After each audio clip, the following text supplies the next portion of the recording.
buenas a todos. Bienvenidos a un nuevo programa. Hoy nos desplazamos a Marruecos, al norte de Marruecos, y vamos a hablar con alguien que encontró un libro, ahora nos explicará la historia, y a raíz de ahí surgió una bonita historia de investigación siguiendo los pasos de Ángel Cabrera. Vamos a hablar de la figura de Ángel Cabrera, vamos a hablar de los mamíferos, los animales que se han ido encontrando desde que este hombre pionero en la conservación y la biodiversidad de España empezó a hacer cosas que yo creo que estaban adelantadas a su tiempo. Ahora hablaremos de la figura de Cabrera. Bueno, y hoy tenemos con nosotros a Trino Fernández Verdú. ¿Qué tal, Trino? ¿Cómo estás? Buenas, muy bien. Encantado de tenerte aquí. Y bueno, Igualmente. pues vamos a ver, porque ellos siguieron los pasos de Cabrera. Vamos a conocer un poquito al invitado. Pues Trino, cuéntanos un poquito quién eres. Bueno, pues un chico cada vez menos joven del sur de la provincia de Alicante,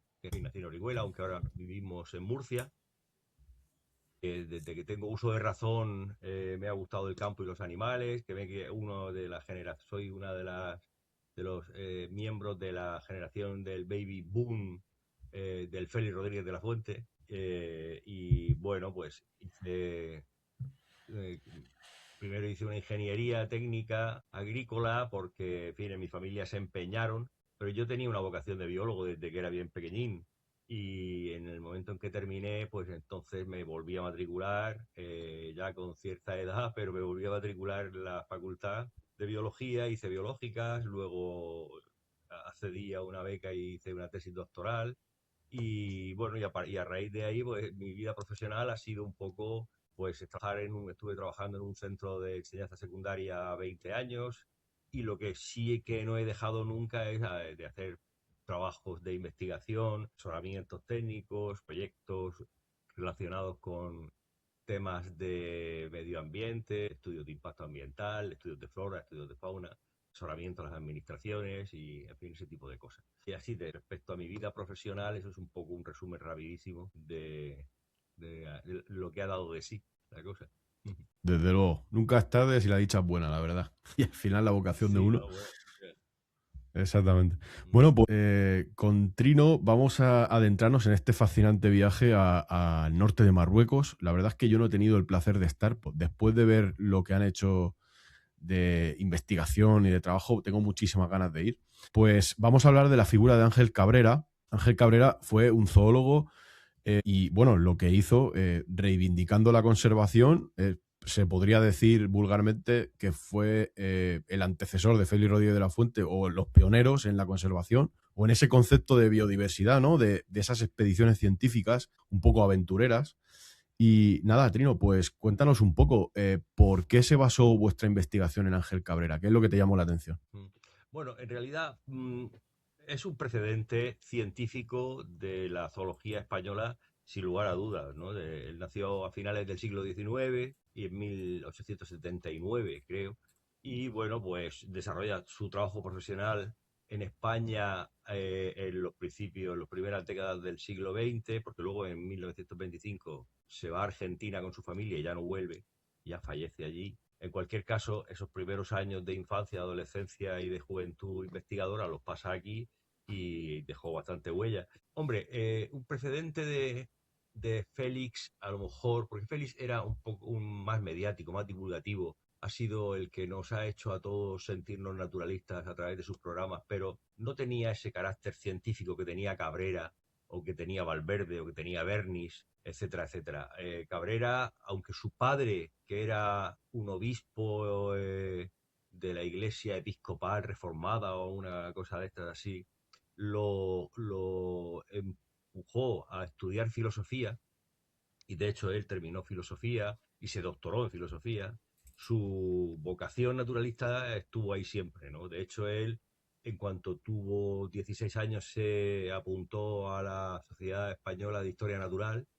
Con Eso es. 16 años, con 17 años, creo, publicó su primer artículo científico sobre unos chimpancés, para lo cual él le recabó información al director del Museo de Historia Natural de Londres, donde habían unos ejemplares que a él le interesaba todo esto mediante cartas escritas en inglés, en fin, un chavalín con 16, 17 años, Fíjate. en el siglo XIX todavía, a principios, a finales del XIX, pero no, todavía no era el XX, que se manejara en estos términos con esta gente, pues ya apuntaba, ¿no? Ya apuntaba manera. Enseguida entró, con ese precedente, enseguida entró en la Sociedad Española de Historia Natural como ayudante primero, ¿no? Con las órdenes de Ignacio Bolívar, que era el director, quiero recordar, en esa época. Y bueno, y como era un tipo bastante meticuloso, una persona brillante y muy trabajador, pues enseguida fue cogiendo nuevos cargos de cada vez de más responsabilidad y prácticamente toda su vida científica, por lo menos hasta 1925, que fue hasta cuando estuvo aquí en España, la hizo a través de esta sociedad, ¿no? De la Sociedad Española de Historia Natural. Los Ajá. viajes, que ahora después comentaremos. Bueno, yo todo esto lo sé después de encontrarme en 2013-2014 con un libro que es un poco el origen de todo lo que de lo que vamos a hablar hoy, ¿no? Un poco el origen de toda la historia. En Barcelona un día, pues esperando en una calle, vi una librería enfrente y por hacer tiempo me metí y me tropecé con un título que no sabía muy bien cuál era su significado, pero bueno, cogí el libro porque vi una fotografía, llevaba una fotografía en la portada de tres jinetes montando a caballo, por lo que parecía una fotografía muy mala, pero se intuía una zona de pseudo desierto, ¿no? Como una jamada de piedras, alguna sierra detrás. Luego ya con el tiempo me enteré exactamente de dónde estaba hecha esta fotografía. Y la fotografía en realidad era Ángel Cabrera, el mastozoólogo español, con dos ayudantes suyos árabes en una de las expediciones que hizo. El libro se titula Magreb el Aqsa,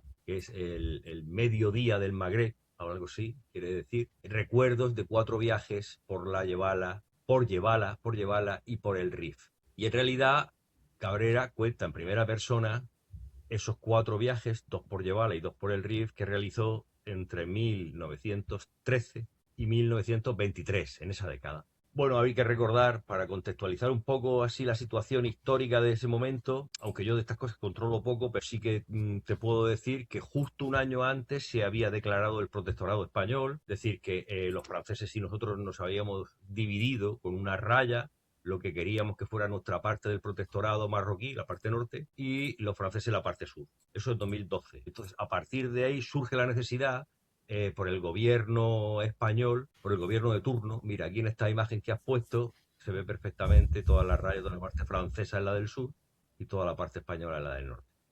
Como te decía, surge la necesidad por los gobiernos, tanto el francés como el español, de saber qué había en este protectorado que teníamos, digamos, un poco ahora nosotros la voluntad o el interés o la responsabilidad de gestionar y de gobernar. Entonces, pues se enviaron expediciones de geógrafos para conocer un poco la geografía, de sociólogos para conocer un poco también la cultura, de geólogos. Y entre este tipo de expediciones se envió una expedición, que luego fueron 4, de zoólogos, ¿no? Para ver qué tipo de fauna podíamos encontrar allí. Y siempre con un carácter utilitario, ¿no? Siempre con un carácter de interés económico, de saber, no tanto saber por conocer y por poder mejorar o conservar o tal, que estas cosas no se tenían en cuenta en aquella época, sino por saber qué hay para poderle sacar algún rendimiento. Entonces, claro, en esa época Cabrera, 1913, era un zoólogo renombrado, conocido, destacado y joven, además. Y todo le tocó a él, con una serie de otros miembros también más o menos destacados de la ciencia, en este caso de la zoología española, pues montar, dirigir, organizar y hacer los viajes que se hicieron. El resultado de esos viajes pues son una serie de artículos técnicos que están publicados en revistas científicas de la época, pero también y en paralelo, porque él tenía también una vocación divulgativa muy grande, pues Cabrera se permite el escribir un poco ese otro libro paralelo del anecdotario, ¿no? De las cosas más menos científicas, pero más humanas que te van pasando en todos los viajes. Y ese es el libro que yo me tropecé, ¿no? Y es el libro del Magreb el Aqsa, donde sí te deja caer alguna pincelada de sus descubrimientos zoológicos, y de las especies que va encontrando, pero que se centra más en el camino, en dónde duermen, a quién conocen, con quién comen, quién, en fin, ese tipo de cosas. El libro me sorprendió muchísimo porque yo no conocía muy bien, no sabía muy bien quién era Cabrera. Lo compré básicamente porque me gustó así la pinta general del libro, la gente monta a caballo y el nombre en árabe, tal. Y bueno, lo compré, era barato. Y lo compré y no tenía muy claro ni quién era Cabrera ni de qué iba a ir la cosa. Pero me sorprendió una barbaridad. Primero porque Cabrera resultó ser un personaje impresionante, científico de primera línea que yo no conocía, o que conocía muy vagamente, y que, bueno, que con un currículum y con una serie de trabajos, bueno, para la época bastante singulares, porque en España hay que recordar que en aquella época pues la ciencia era una especie de solar y había 4 científicos escasamente contados y mal avenidos muchas veces. El caso es que era un personaje que desde el punto de vista científico merecía mucho la pena. Pero es que luego el libro está muy bien contado, ¿no? Tiene una prosa que no encaja con la prosa propia de la época, muy engolada, con muchas florituras literarias. No, no, no, es una prosa muy directa, muy sencilla, sin ánimo de ninguna, nada presuntuosa. A mí me encantó leer, o sea, la literatura que me encontré y luego las historias, las 4 historias de los 4 viajes son fantásticas porque les pasa un poco de todo y él lo cuenta con la tranquilidad y con en fin, el buen rollo y la parsimonia de un naturalista tranquilo. Y entonces me sedujo muchísimo el libro. Y cuando terminé de leerlo, pues como te quedas cuando lees un libro que te ha gustado mucho, ¿no? Que estás así con un poco de pena, porque si te has quedado sin la literatura con la que llevaba un tiempo disfrutando, pero por otra parte, pues con el regusto de haber vivido unas aventuras en compañía de un personaje como este, flipante. Y, coño, estando en esas, me di cuenta que era 2016 y que las aventuras del Cabrera habían pasado entre 1913 y 2023. Justo la misma década en la que yo me encontraba, pero 100 años antes. Qué casualidad. Pues, hostia, me faltó tiempo para levantarme y empezar a buscar mapas de la época, porque claro, Cabrera se entretenía bastante en los libros comentando dónde se habían quedado, en qué cábila, quién los había invitado, en qué el cabezo por donde habían pasado, la ruta, es decir, que con un razonable exactitud se podía, con paciencia, recrear las rutas que Cabrera había ido haciendo en los diferentes viajes. Pero claro, tenías que tener la información que por supuesto que te daba el libro, que luego había en otros sitios más, pero en principio solamente la que tenía, de la que yo disponía era la que tenía el libro, pero luego tenías que disponer de mapas de esa época, porque claro, la toponimia va cambiando, los topónimos cambian y mucho más pues hace 100 años, ¿no? Claro, Entonces la claro, claro. idea era buscar a ver si existían realmente mapas topográficos con los nombres que utilizaba Cabrera en el libro de principios de siglo de la zona por donde ellos anduvieron. Y efectivamente estuve buscando y sí, sí, en un plazo de 2 o 3 semanas di con un puñado de mapas de todo tipo, ¿no? Estos son así, a lo mejor algo de los más generales, este que has puesto, pero está muy bien porque me permitió a mí trazar así, con un boli rojo que se ve ahí, más o menos, esto es toda la zona de Gelaya y Kepdana, toda la zona del Rif Oriental. Aquí estaría, en la parte alta estaría Melilla, bajas Nador, el Gurugú, toda la zona del Zayo, Celuán, las llanuras del Cebra, llegas hasta el río Muluya y luego girando hacia la izquierda, hacia la derecha en el mapa, terminarías en el Mediterráneo, en la desembocadura del río Muluya, en Cabo Aguas, ahora Ras el Mar, una ciudad, y volviendo otra vez por toda la costa verde, que claro, no sé si se ve mi ratón. Mi ratón no se ve, ¿verdad? Por No, donde yo voy no, marcando. no. Vale, por toda la parte norte, una zona muy bonita, que es los 101 barrancos, de las cuales creo que tenemos una foto muy chula, que si 101 quieres, Barranco, la busco. Sí, La muy busco bonita. enseguida. Y, y por ahí volvieron ellos de su primera expedición por toda la zona de los 101 barrancos muestreando en la sierra de Quebdana, es la sierra que les quedaba a ellos justo entre el mar y entre la mar Chica y la tierra, de la sierra de ¿Puede ser Quebdana. esta? Sí, bueno, esto es una zona de ahí, esta es una zona de ahí, pero no es los 101 barrancos, son unos acantilados, una foto que se ve con unos acantilados que van directamente al mar. Ya sé cuál es. Sí, sí, ellos volvieron por ahí y fueron muestreando la mar Chica, volvieron a Nador y de Nador ya subieron otra vez a Melilla, más o menos un mes y medio. Esta es muy bien. Esa zona de arriba es la Sierra de Queptana, donde ellos muestrearon y nosotros también. Estos son los 101 barrancos, que es una zona preciosa que termina en el mar y que también muestrearon y nosotros también. Y esto es un poco el recorrido así a grandes rasgos del el primer viaje que nosotros hicimos tras sus huellas. Bueno, lo que decía, la toponimia de los mapas nos permitían hacer un recorrido más o menos exacto de por dónde pasaron. Y Ujú. una vez que tenía en el mapa los recorridos, pues entonces ya el siguiente paso fue ponerme en contacto con mis colegas naturalistas, con los que ya había bajado un montón de veces a Marruecos, pero sin ningún ánimo parecido a este, convencerlos de que podíamos reeditar los viajes de Cabrera, que podríamos reeditarlos 100 años después. Claro, este tipo de cosas cuando tú las cuentas así, cuando ya están hechas y te las presentan, dices, "Joder, qué cosa más chula, ¿no? Es que Pero al no sé, principio, ¿no? Como que pero, dice, ¿este qué dice? ¿Este qué loco pero que dice? claro, cuando te la dicen así un día, oye, ¿por qué no hacemos esto? Te dices, este se ha leído el librico y está ahora aquí dando por saco a ver, Sí.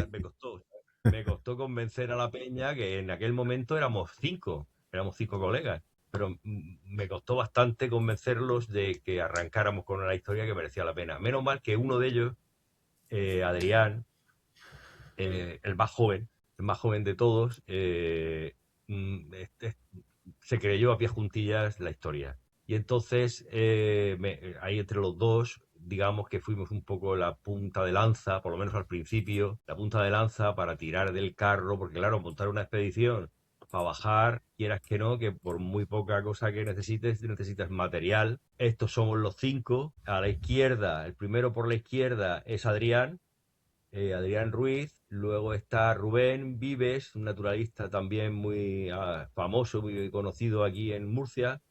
El del centro es Manolo Tapia, naturalista de referencia en el norte de África para nosotros, melillense, y bueno, un hombre de serie con las plantas y con un montón de especies, también ornitólogo, fundamentalmente ornitólogo y botánico.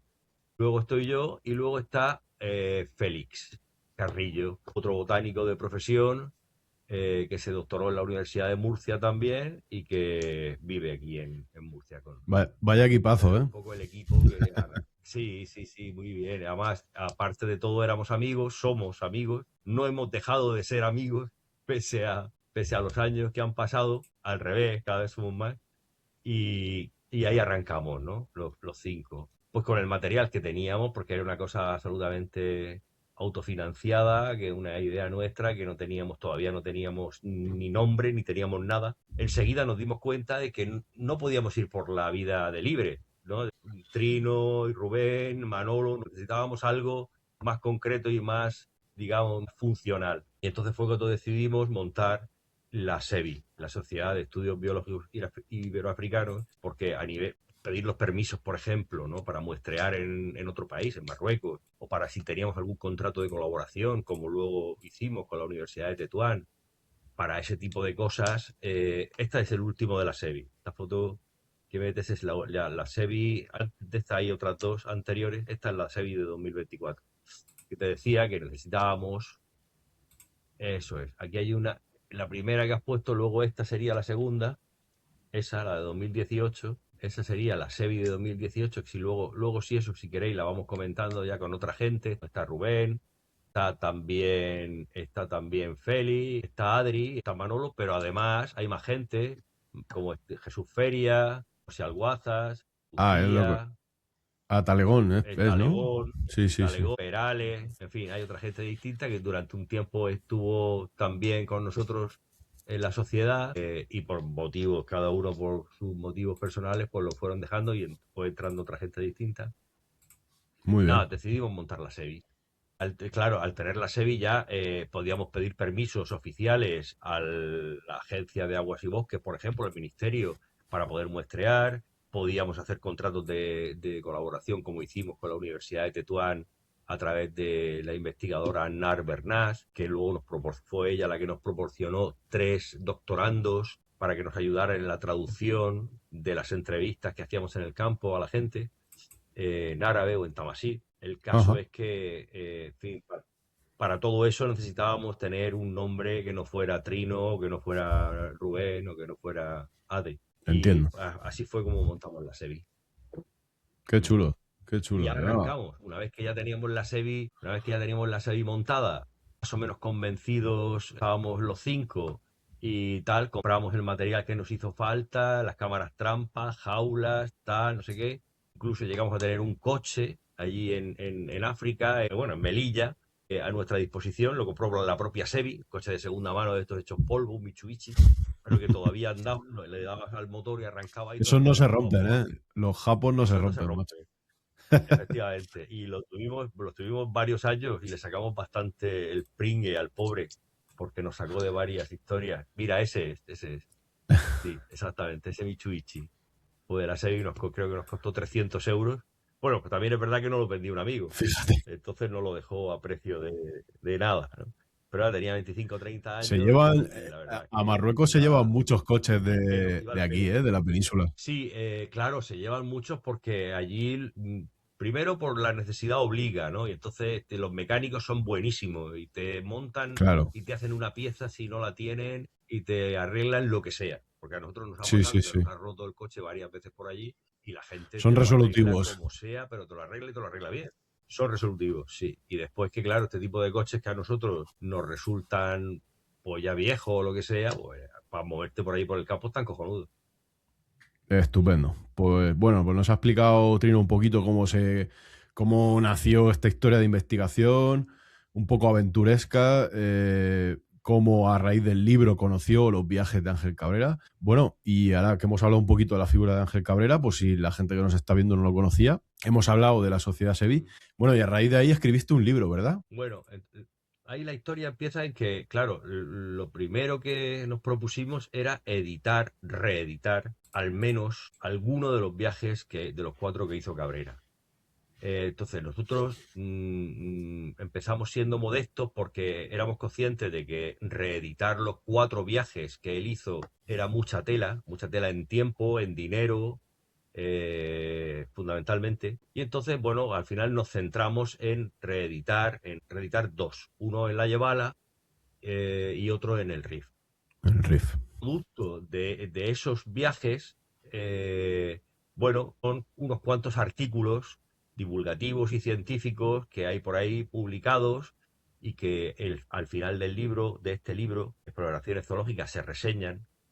Y igual que hizo Cabrera, es decir, por una parte publicamos los trabajos más científicos y más técnicos en revistas especializadas, pero al mismo tiempo y en paralelo, igual que hizo él, digo, sacamos un libro del viaje, un libro más divulgativo, más lúdico, donde en este caso nosotros lo que hacemos es comparar nuestro viaje con el viaje de Cabrera. Es decir, en todo momento en el libro se va comparando los sitios por donde él estuvo, cuando estuvo él y cuando estuvimos nosotros, lo que les pasó a ellos, lo que nos pasó a nosotros. Muchas veces incluso coinciden las historias 100 años después. 100 años después. Es curioso, no sé, creo que fue en El Sayo, una ciudad que hay bajando desde Nador hacia Cabo Aguas, o sea, así, hacia el Muluya.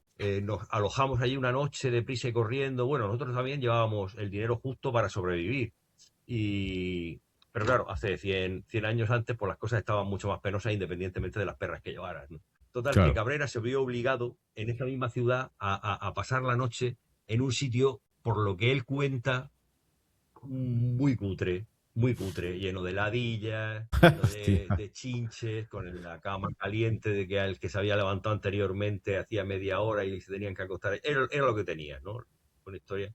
Y nosotros casualmente fuimos a parar a un sitio que así desde fuera aparentaba una cosa, pero cuando entrabas te dabas cuenta de que te habían metido en otra dimensión. O sea, las paredes estaban en el suelo, obras sin terminar, sacos de todo, intervenciones frustradas de cables pelados, pero con corriente que todavía estaban colgando por aquí y por allá. Bueno, las habitaciones era una cosa, la habitación era surrealista total.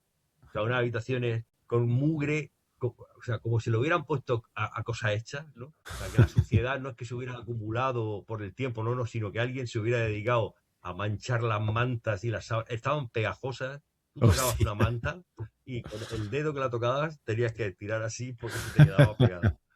En fin, Hostia. cosas bastante surrealistas, ¿no? Un grifo, teníamos un grifo en la propia habitación que creo que sí, está en el libro, hay una fotografía en el libro de ese grifo porque yo es el único grifo que he visto en mi vida que no tiene la llave para tirarle, para abrir y cerrar, pero el pitorrito por donde sale el agua no lo tiene. Entonces era un grifo sin pitorro, ¿no? Solamente tenía, y eso es lo que había en el váter.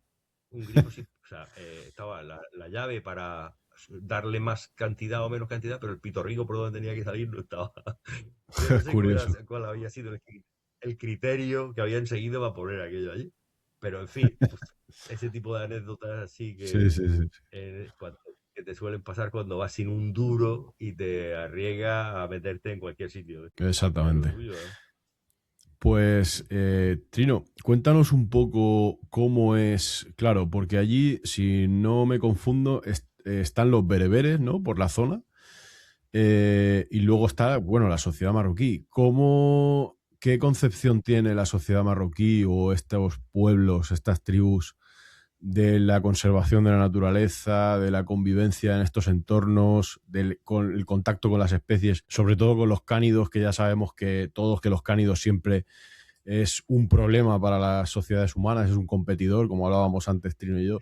¿Qué concepción visteis allí? ¿Cómo recibía la gente allí cuando les explicabais, bueno, pues venimos aquí a investigar a Cabrera, vamos a ver la naturaleza que hay aquí, vamos a estudiarla? Aunque nosotros, claro, nuestra intención no era hacer nada de etnografía, ni de sociología, ni de nada, pero claro, es inevitable, al final, después de tantos años viajando y tal, por la convivencia, terminas conociendo a gente, relacionándote con ellos. En realidad,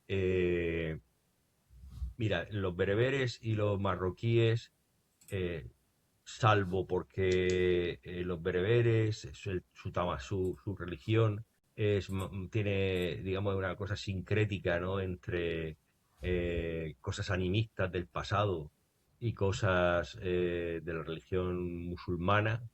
eh, Digo, excepto por eso, y que tienen cierto respeto mm, de esa parte animista en sus creencias, tienen cierto respeto a la naturaleza y a los animales, excepto por este tipo de cosas, se parecen mucho en general. Yo creo que hay más diferencia entre los contextos geográficos en los que viven que entre Sí, digamos, las creencias y las ideologías que puedan tener a la hora de manifestar su interés o su degradación en el medio ambiente. Me explico. Son mucho más toda la zona del norte de Marruecos. Marruecos, si lo separamos por el Atlas, el Anti-Atlas, el Alto Atlas y el medio, una cordillera grandísima que separa, digamos, el país en dos. Toda la parte de arriba es la parte más verde, más húmeda, donde están la mayoría de los cultivos. Toda la parte del sur del Atlas es ya el predesierto y el Sáhara, ¿no?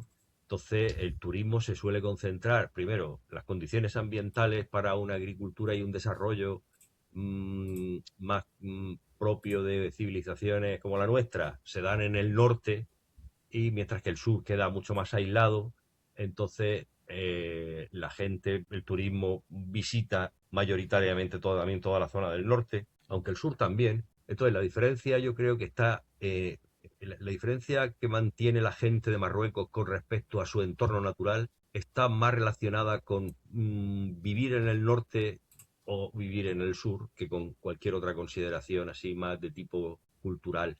Esa es la sensación que me da, vamos, sin tampoco haber hecho ningún estudio ni nada. La gente del norte va a grandes pasos acercándose a un abismo cultural que se parece mucho al que nosotros hemos vivido décadas atrás. Es decir, esta gente ahora mismo lo que piensa es desarrollarse, tener grandes infraestructuras, buenos coches, buenos medios, perras para comprarse cosas, etcétera, etcétera. Eso es un poco el desarrollismo, ¿no? Las urbanizaciones, todo lo que aquí digamos, primó en los años 70, 80, 90, se está reproduciendo muy fielmente en la parte norte de Marruecos. Bueno, nosotros somos los últimos en los que podamos criticar ese tipo de cosas, puesto que, en fin, lo hicimos a pie juntillas, ¿no? Pero ya hemos visto que el resultado de ese tipo de cosas pues virtúa totalmente pues las tradiciones culturales y a cualquier cosa de su propia identidad como pueblo que puedan mantener, al final termina desapareciendo porque esta, no sé, esta forma de homogeneizar el planeta se lo lleva todo para adelante. Mientras que la gente del sur, mientras que la gente del otro lado del Atlas, probablemente porque está más alejada de esos circuitos turísticos y de la influencia de ese entorno más desarrollado, más agrícola, más industrial, pues vive otra realidad social y probablemente su relación con el medio tenga mucho que ver con eso, ¿no? Pues una realidad mucho más del día a día, ahí donde están los pastores nómadas todavía, los pocos que quedan, donde la gente todavía vive, tiene una economía de subsistencia, se hacen el pan, viven en cabañas de barro y viven en el campo, donde se relacionan muy poco, solamente de vez en cuando, pues en pequeñas aldeas o cávilas. Y claro, esa forma de vivir, pues les da otra visión distinta. Es decir, esta gente es consciente de que necesita su entorno para seguir viviendo, ¿no? Y que en la medida en que su entorno natural esté mejor o peor, pues su calidad de vida será mejor o peor.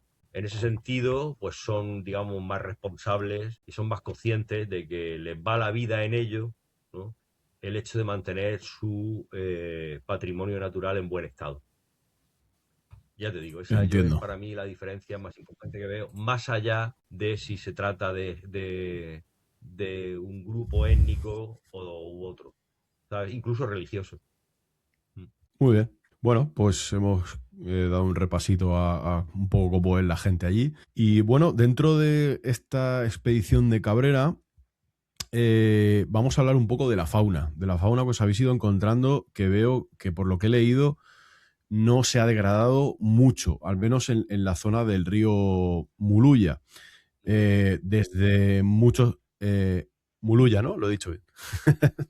Sí, Lo he dicho. sí. Que no sé por qué me ha dado por decirle Mulaya. Cuando me da por algo, pues... El, entonces, en ese transcurso del río, que nace en esta gran cordillera de los Atlas, eh, ¿qué mamíferos os habéis encontrado? ¿Qué fauna os habéis topado? ¿Qué tipo de paisaje? Porque me recuerda un poquito, por lo que estoy viendo en las fotos, y ahora se las iré compartiendo a los oyentes, me recuerda un poco a toda la Vega Baja, a toda la zona del Segura, muy mediterránea, ¿eh? Más a los murcianos, más a las Sí, Badlands, sí, sí. estos de aquí del entorno de Vanilla y de Fortuna, esos Sí. predesiertos o esas zonas semiáridas, sí que se parecen mucho, tienen mucho parecido con estas. De esto es una imagen de detalle del río Muluya. Pues mira, mm, eh, en realidad cuando nosotros nos propusimos este trabajo, lo hicimos de una manera bastante ignorante y bastante inconsciente porque, claro, o sea, comparar el estado de la fauna, en este caso de la fauna mamífera, 100 años después en un sitio, cuando ni las técnicas de muestreo, ni los esfuerzos de muestreo, ni otras cosas son comparables, pues es muy difícil, ¿no? No se puede, es muy difícil, yo no sé si diría que imposible compararlo con un grado de cientificismo razonable. Lo que sí que puedes es, bueno, pues al final tú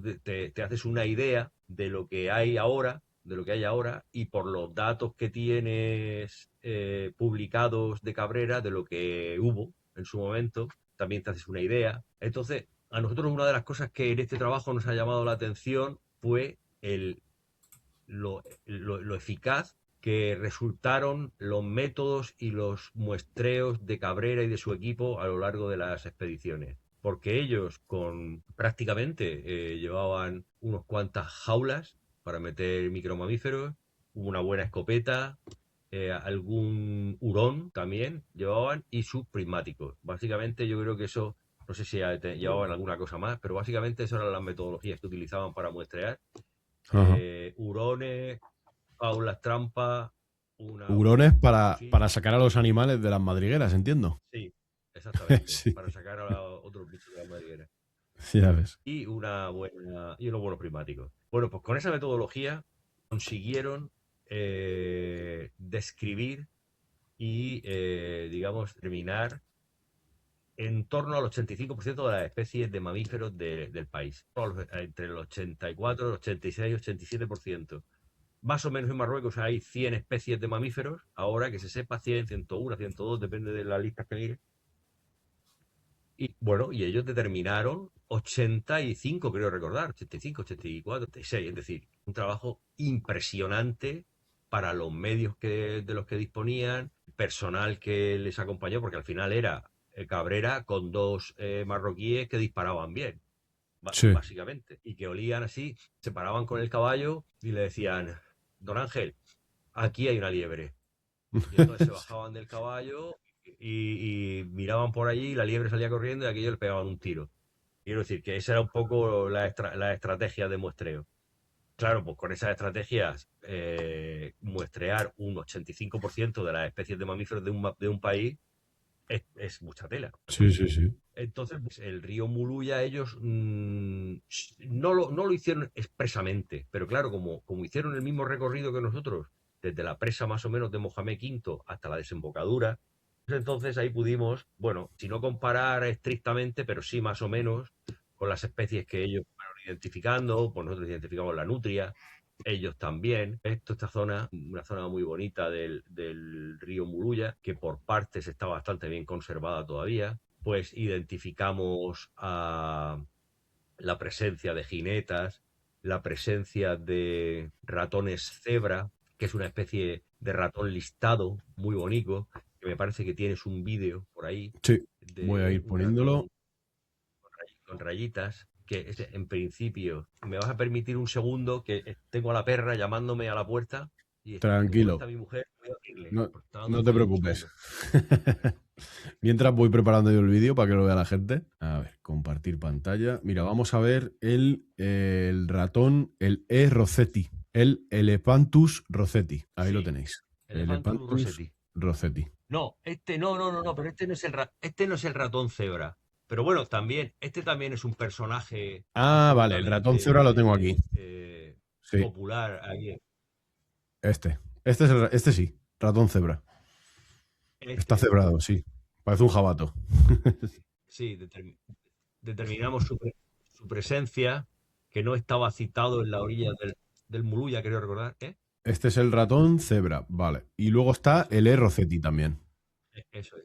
Y luego está el Elefantus Rosetti. El Elefantus Rosetti, bueno, nosotros entre las metodologías que llevábamos hacíamos entrevistas. De ahí que nos sirviéramos de 3 estudiantes de doctorado que luego hicieron con nosotros, marroquíes, que luego hicieron con nosotros su trabajo fin de máster, con Ujú. parte de los resultados que nosotros estuvimos ahí. Y nos servíamos de ellos para las encuestas, porque claro, hacíamos entrevistas a la gente con las fotos de las especies que nosotros estimábamos que podían estar presentes en la zona y les íbamos comentando un poco, claro, cuando no disponíamos de nuestros traductores, pues podíamos llevar a bien poco la o gua, que sí o no, que ellos los conocían o no, pero cuando ya disponíamos de la traducción simultánea, la verdad es que eran algunas personas te hacían comentarios muy enriquecedores porque conocían a la especie, Ah, sabían claro. de sus costumbres, dónde las podías encontrar, si había muchas, si había pocas, si había desaparecido recientemente, en fin, te daban una serie de datos clave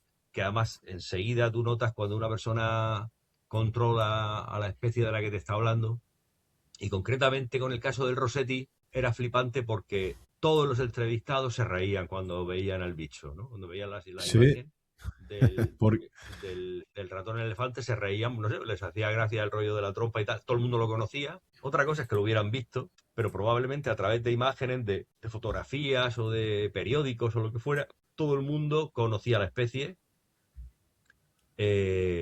y sabían a priori, bueno, todo el mundo tenía opinión, ¿no? Aunque luego no fuera una opinión no válida. pero sabían a priori si estaba cerca, si estaba lejos, si había muchos, si había pocos. Claro, Hablando de las entrevistas, hay que llevar mucho cuidado, ¿no? Es una técnica para recabar información en el campo que es relativamente fácil, barata, sencilla, agradable, porque vas conociendo a la gente y vas hablando con ella, pero muy peligrosa, ¿no? Porque la gente no quiere defraudar.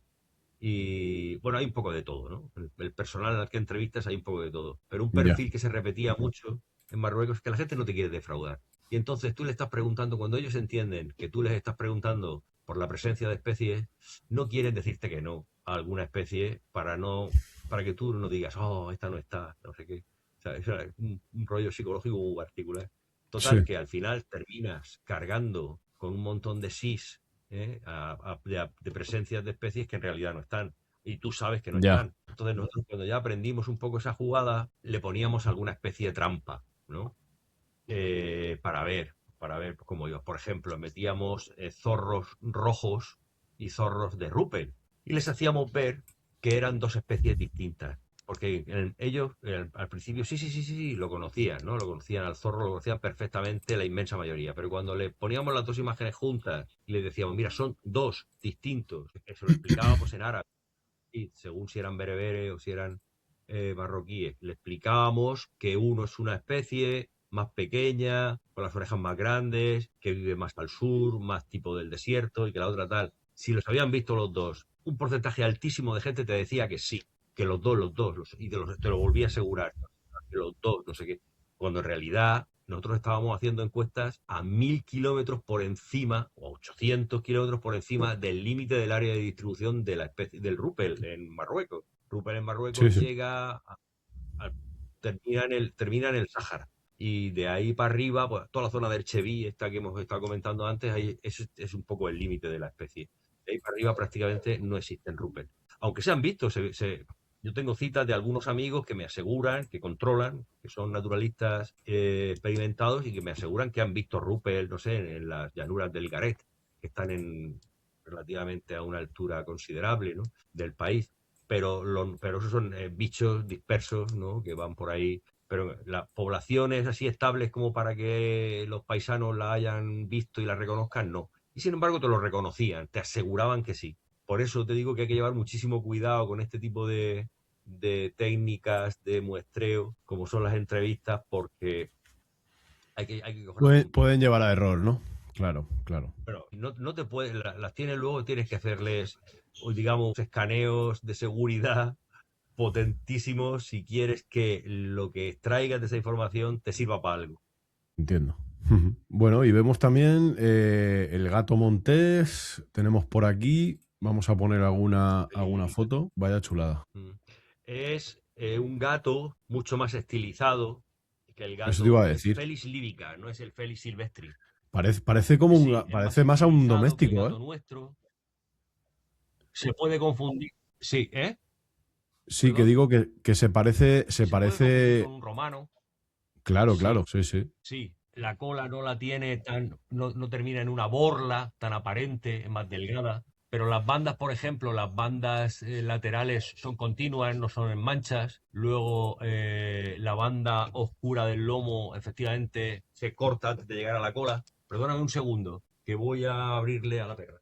Tranquilo. Yo voy a ver haciendo esto y le voy mostrando a la gente cómo es el gato. A mí me dices que es un gato doméstico y me la cuelas. Vamos, no sé qué opinaréis vosotros, pero Mira, pa- ves ahí la raya del lomo no se le une a la cola, ¿no? Que eso es un dato característico que identifica a los monteses. En cualquier caso, yo estoy en el chat de todos los científicos y naturalistas que hemos participado en el sondeo nacional del gato montés, que se ajá. está llevando a cabo y todo.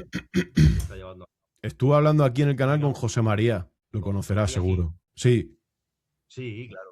Sí, sí, sí. muy Está buen, ahí muy buen claro, tipo. claro. Sí, sí, sí. Sabe mucho, además de este tipo de cosas. El caso es que eso es lo que iba a decir, entre la gente que hay ahí en ese WhatsApp, pues están los máximos especialistas en gato montés de España, y probablemente gente muy avezada que sepa más de gatos monteses en fin, de los que más Ya. se van del mundo, ¿no? Sobre Sí, gatos sí, sí, sí. monteses, por lo menos ibéricos.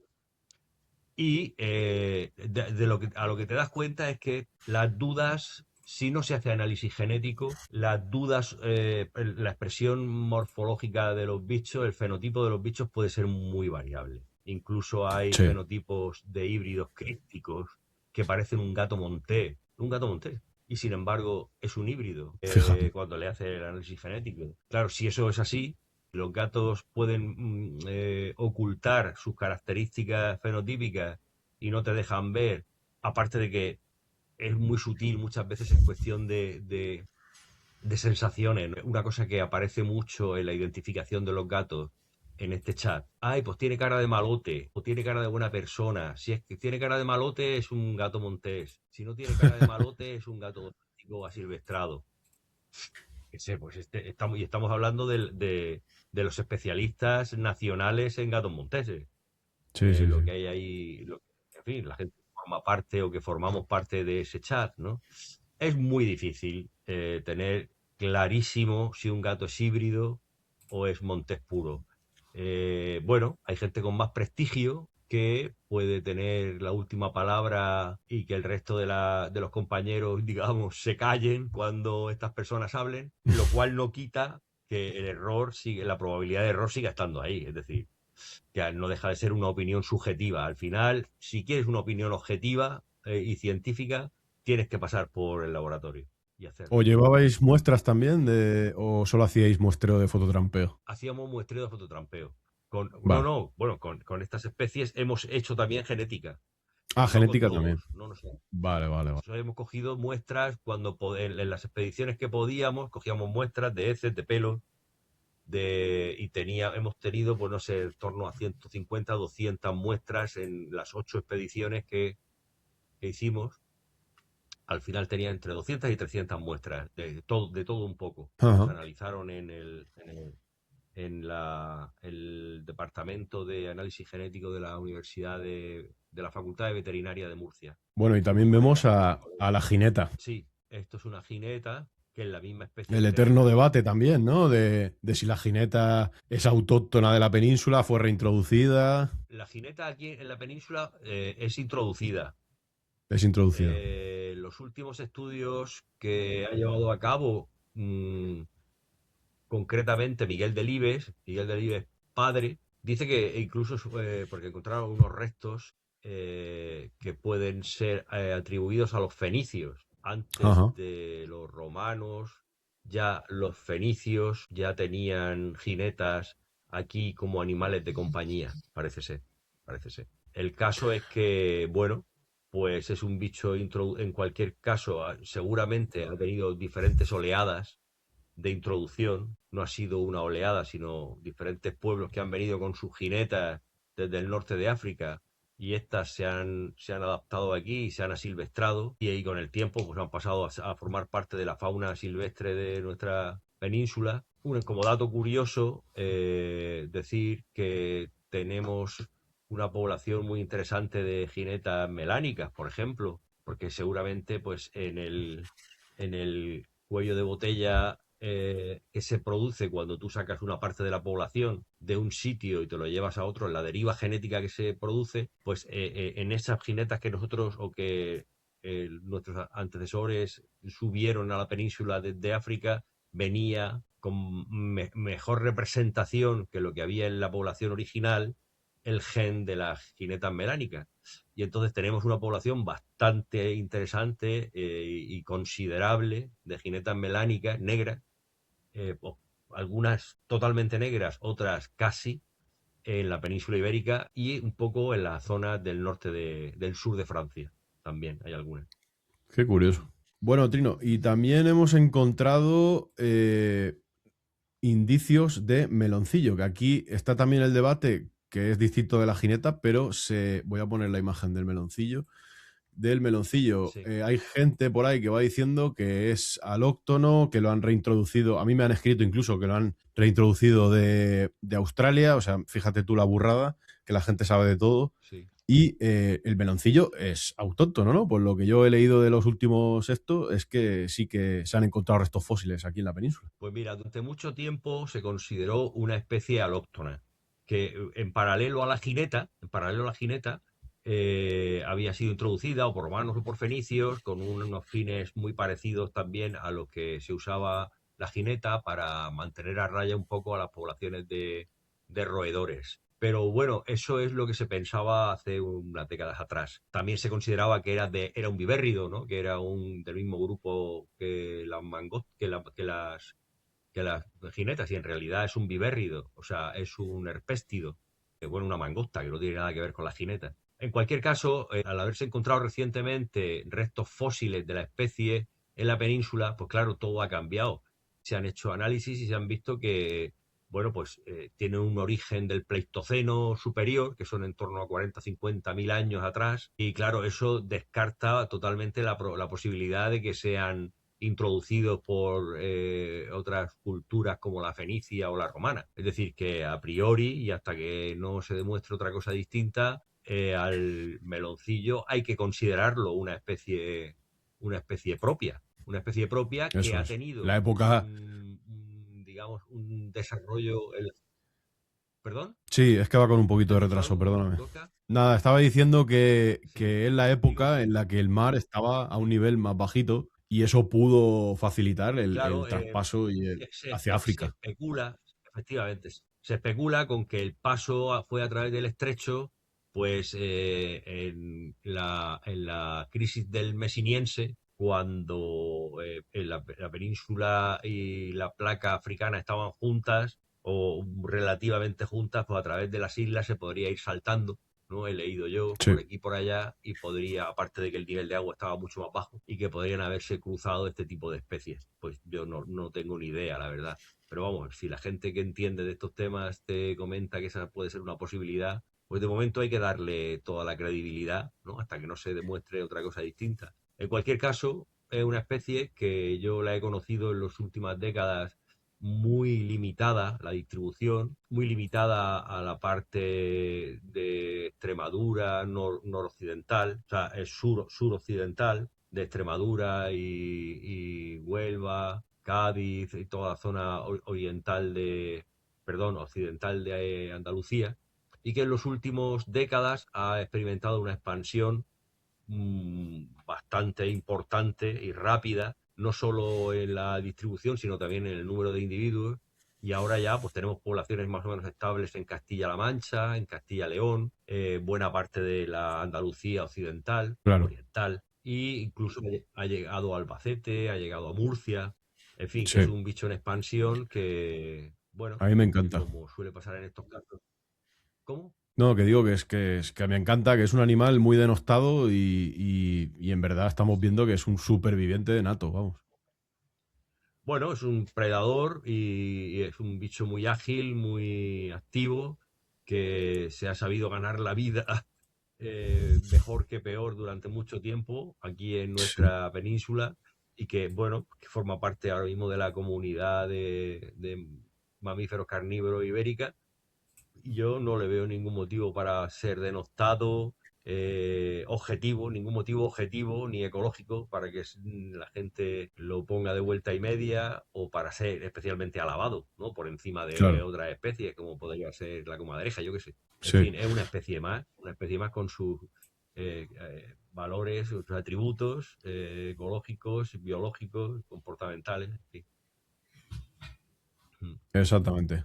Bueno, ahora vamos a presentar, a raíz de hablar del meloncillo, la jineta y demás, uno de los cánidos que yo hablo por hablar, ¿eh? Entiendo que está emparentado con el lobo, ahora nos dirá Trino, y es el Canis lupaster, que hasta hace poco se consideraba un chacal, ¿no? Sí, bueno, la historia de la transformación o del cambio de adscripción taxonómica de los chacales del norte de África a lobos es una historia bastante curiosa. Los paisanos y los habitantes del norte de África, concretamente de Marruecos, siempre han hablado eh, de dos especies distintas. Una más pequeña, ACAP le llaman al lobo, o al chacal. Una más pequeña, más tímida, otra más grande, que atacaba presas de mayor tamaño, pero que en cualquier caso hablaban de dos especies. Cuando tú hablabas, o cuando los entrevistadores de la época hablaban con los pastores y la gente del campo de las zonas del medio Atlas y de determinadas zonas marroquíes, comentaba la existencia de dos especies. Sí. Bueno, para nosotros era el chacal dorado, lo que había en Marruecos y chimpún. Claro, esta insistencia de los paisanos hizo que, bueno, pues ciertos grupos de investigación, entre ellos en 1912 concretamente, 2012, sale la primera publicación del grupo de investigadores franceses dirigidos por Goubert. También hay algún grupo de investigadores españoles liderados por Vicente Urío, que hacen también algunos trabajos de análisis genético de los ejemplares de la zona, y llegan a la conclusión de que, bueno, en cualquier caso, no hablan de la existencia de dos especies, pero lo que sí que dicen es que lo que han encontrado no es en realidad un chacal, y que la genética de los supuestos chacales marroquíes responde más, es más afín a la de los lobos europeos que a la de Ajá. los chacales europeos. Es más afín, está más relacionada, de manera que si es algo, es un lobo africano más que un chacal. Claro, eso cambia el panorama radicalmente a partir de estos artículos en torno a 2012, como te digo.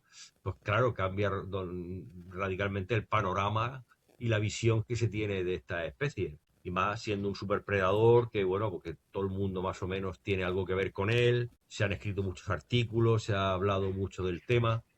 Se cambia de nombre, empiezan a llamarse en una primera instancia Canis antus. Ahora parece ser que lo último es llamarlo Canis lupaster, es decir, también se consideró la posibilidad de que fuera una subespecie de lobo europeo, con Del lo cual Canis al principio se le lupus. llamó Canis lupus lupaster, también lo he leído yo por ahí como una subespecie.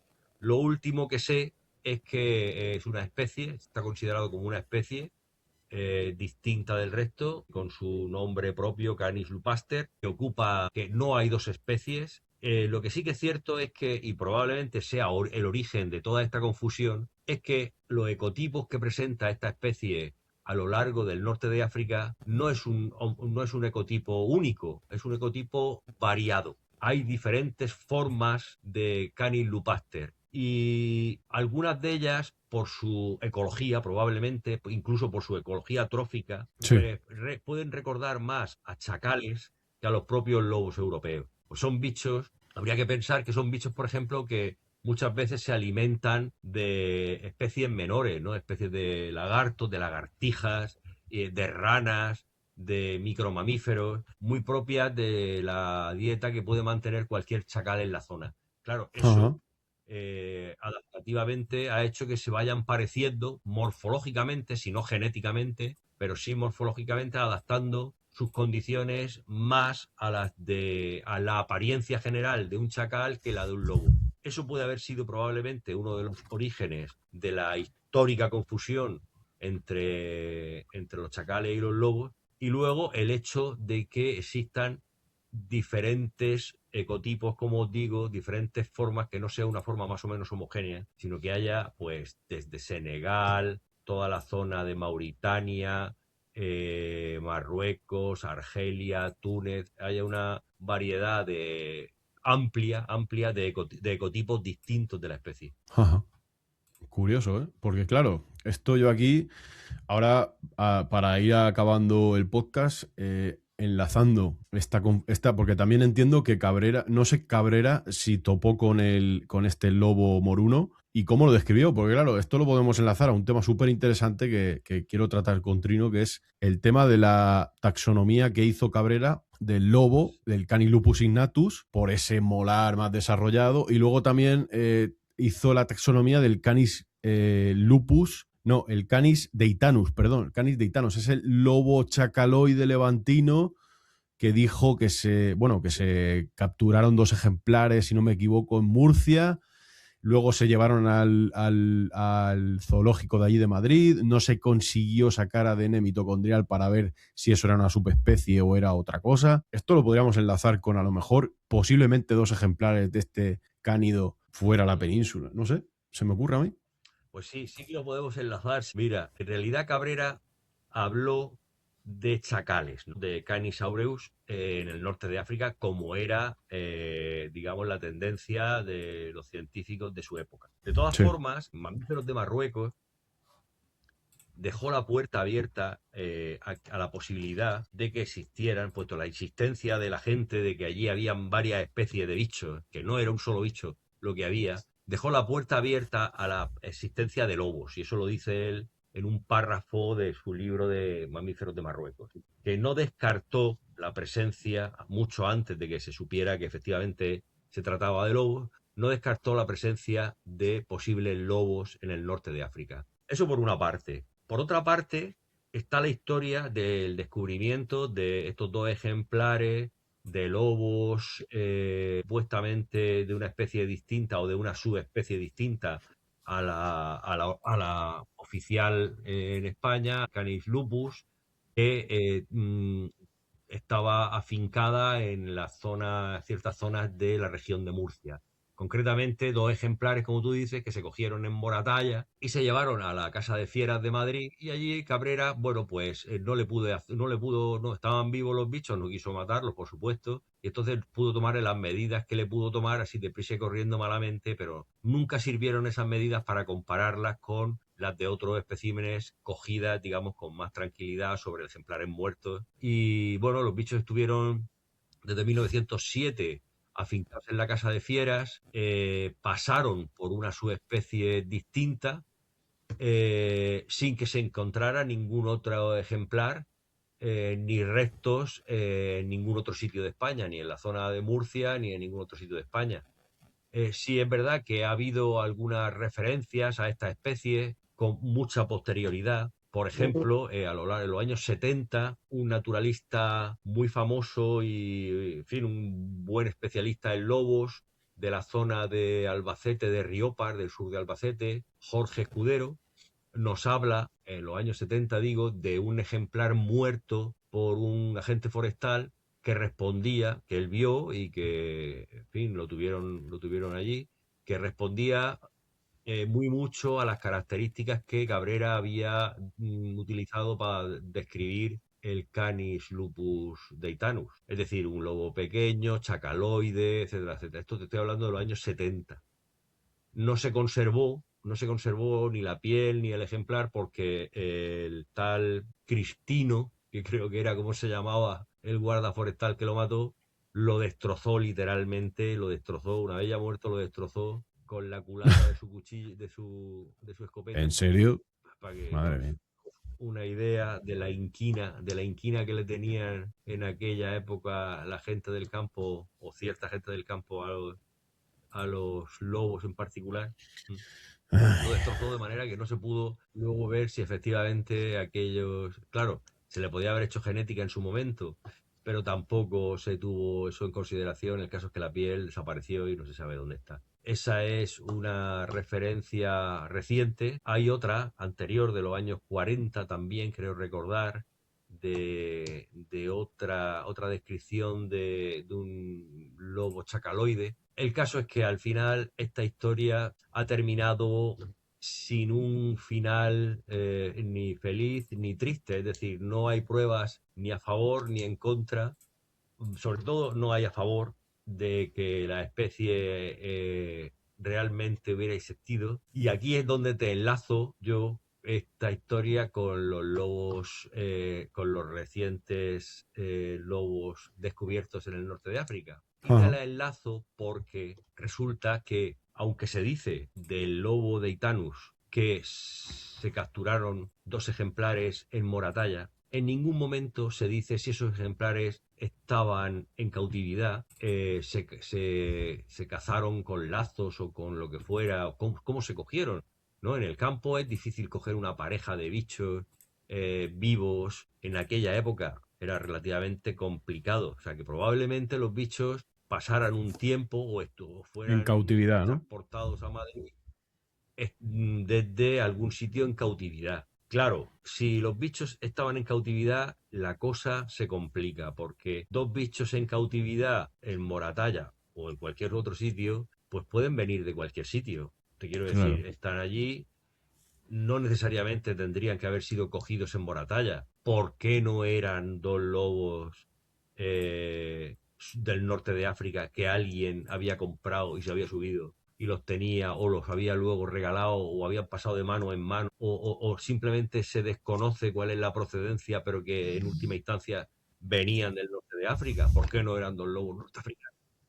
Eso, Ya, puede ser, claro, puede ser. no deja de ser una especulación y una cala al porro. Que, bueno, puestos a especular, te quiero decir, tan especulativa es esa teoría como puede ser cualquier otra. El hecho es que no se sabe de dónde viene, o sea, no se sabe cuál es la situación en la que se encontraban esa pareja de lobos cuando se trasladaron a Madrid. No se sabe, no hay documentación que te acredite que estaban en casa de alguien, o que los tenía en un corral, o en una jaula, o que los cazó, o que los capturó, o que se los compró a otro, en fin, no hay ninguna información que, vamos, de la que se disponga actualmente que acredite cuál es el origen de esos dos bichos. Simplemente que estaban en Moratalla y que terminaron en la Casa de Fieras de Madrid. Y Entiendo. encima dos lobos pequeñujos, con las características aproximadas de los lobos del norte de África.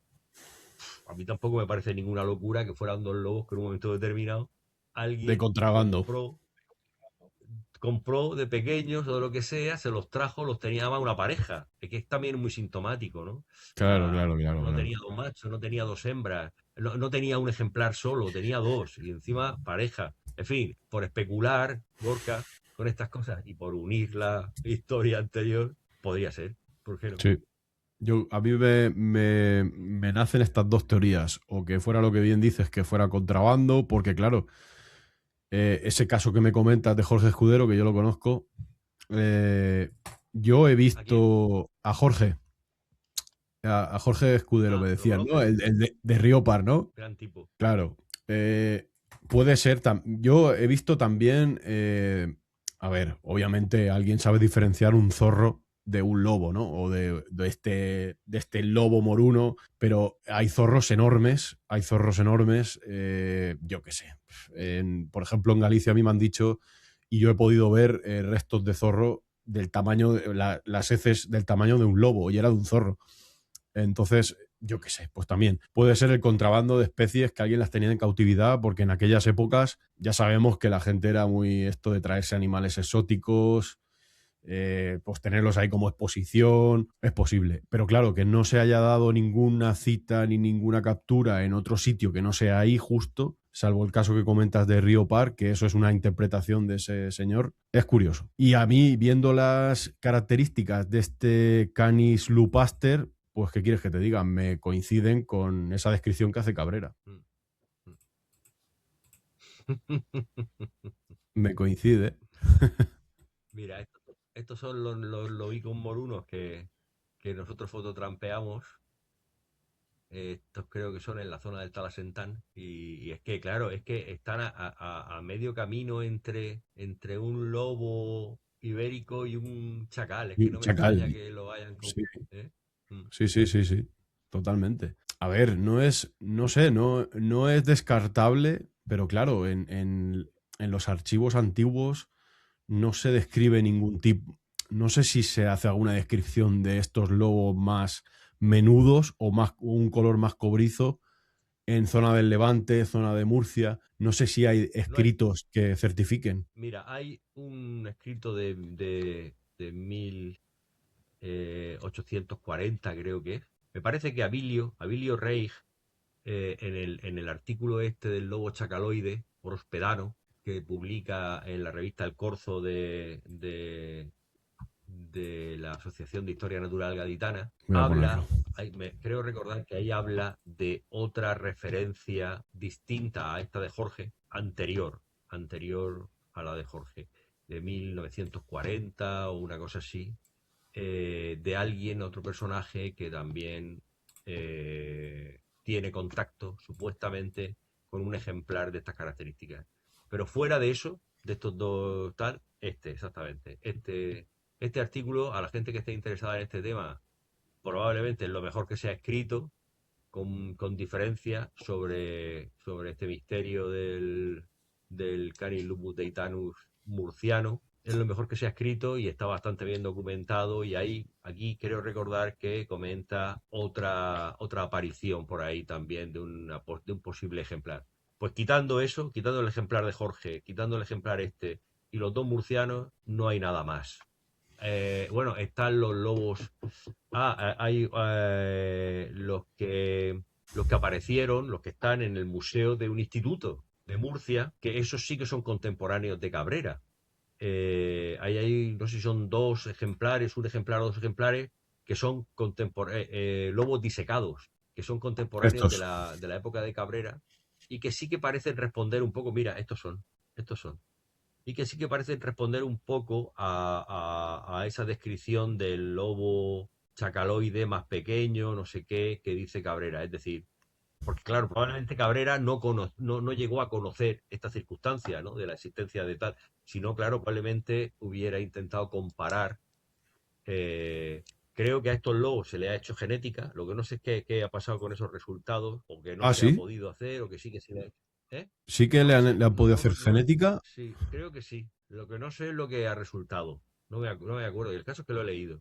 Pero no recuerdo muy bien Hostia. qué es lo que, El caso cómo terminó la Trino cosa. es Pero probablemente lo este debe lo. de escribir Abilio aquí, ¿eh? Sí, pues esto tengo que hacer un programa dedicado a este artículo, lo indagaré mejor. Este lobato no es negro. Habla O con sea, él, habla con Abilio. sí, sí, sí. ¿Perdón? Normalmente los lobatos o los lobenos recién nacidos son negros y este no es negro. Sí. Pero bueno, a eso no sé, no le debes de hacer mucho caso porque, claro, los colores se degradan con el tiempo, Ya, ¿sabes? ya, claro. De las pieles de los bichos. Curioso, Sí. ¿eh? Mm. Pues Trino, me ha... pues lo vamos a dejar aquí, si te parece. Yo creo que hemos pegado un buen repaso a todas las investigaciones que habéis hecho. Se ha quedado un podcast muy interesante, creo que va a gustar a la gente. Y sobre todo a mí me has despertado el interés Sí, me por alegro. esta zona geográfica de Marruecos. No descarto en un tiempo decirte de ir por allí a pegar un, un documental o algo, si el Mira, canal va guay. mira, nosotros seguimos bajando, seguimos bajando. Sí, Ahora con otros intereses distintos. Ahora hay una especie de árbol, el Populus eufratica, que es una especie sí, sí. que está prácticamente alrededor de una especie de ribera, prácticamente alrededor del río Muluya. Y aquí en España, bueno, en Europa en general, solamente hay unos ejemplares en una zona muy pequeña de Murcia, que no tenemos, y una zona de Elche. Los de Elche sabemos que son introducidos, pero los de Murcia no se sabe cuál es la procedencia. Pero son todo hembras. Anda. Entonces estamos en la tecla de saber primero cuál es el origen y a ver si damos con un poco con la historia de por qué han terminado estos árboles aquí, y luego al mismo tiempo de que no se extingan, es decir, traerles machos de su población, si no original, la más cercana, porque también Sí. queremos hacerle genética para ver qué relación tienen los ejemplares españoles con los marroquíes, y Ajá. poderles traer machos, como te digo, para que se puedan reproducir. En cualquier caso, estamos en esa tecla y acabamos de terminar ahora un trabajo sobre los mamíferos de Marruecos, también muy interesante, sobre todo Cierto. porque ha aparecido constancia, un registro oficial, que no lo había, de una especie de pequeño mamífero, de el Herbillus campestris, que aunque había citas de la especie, no eran citas confirmadas, no eran citas válidas porque no había un registro. Eran citas que en algunos casos se habían copiado de citas anteriores, pero llegaba a la cita anterior y era otra copia de la cita anterior, y en la copia supuestamente original era una cita de una especulación de que podría estar el bicho en Melilla, pero no había ningún registro. ¿Es Total, una que especie de así ha ido reptil, puede dando... ser? No, no, es de micromamífero, Ah, micromamífero, vale, disculpe, sí. Estaba viendo a ver si había foto. Herbillus campestris. Vale, vale, vale. Estaba viendo a ver ¿Cómo? si había foto. No, no, no, no hay foto, ¿verdad? Para mostrarlo a la gente. No, creo que no. Yo tengo fotos del trabajo de Melilla, por eso no te Vale, las he mandado. Tengo no te fotos y tengo preocupes. vídeos en movimiento. Vale, vale, vale, Total, vale. que lo capturamos, le hemos hecho genética. Efectivamente, el bicho es el que parece ser. Pero claro, es la primera referencia que hay histórica de la especie con registro. Y la relevancia que tiene es que, bueno, es una especie que está en Melilla, luego es una especie española y es una especie europea, nueva de mamífero, en este caso. Qué bueno, qué bueno. Bueno, súper interesante, ¿eh? Aquí da para hacer 4 podcasts o 5 porque es brutal. Pues, Trino, me ha gustado mucho hablar contigo, me ha suscitado mucho interés Gracias. el tema de la geografía en Marruecos y, oye, pues seguramente te vuelvo a invitar para que nos sigas contando qué vais descubriendo por aquí. Y lo dicho, Muy bien. muchas gracias por el tiempo y me ha resultado muy interesante. Espero que a la gente también le haya resultado muy interesante. Muy bien. Muchas gracias a ti. Un abrazo, Pues nada, Gorka. muchas gracias. Chicos, darle like al vídeo, apoyarlo, que me ayuda un montón. Y nada, nos vemos en el siguiente programa. No te vayas, Trino. Vale.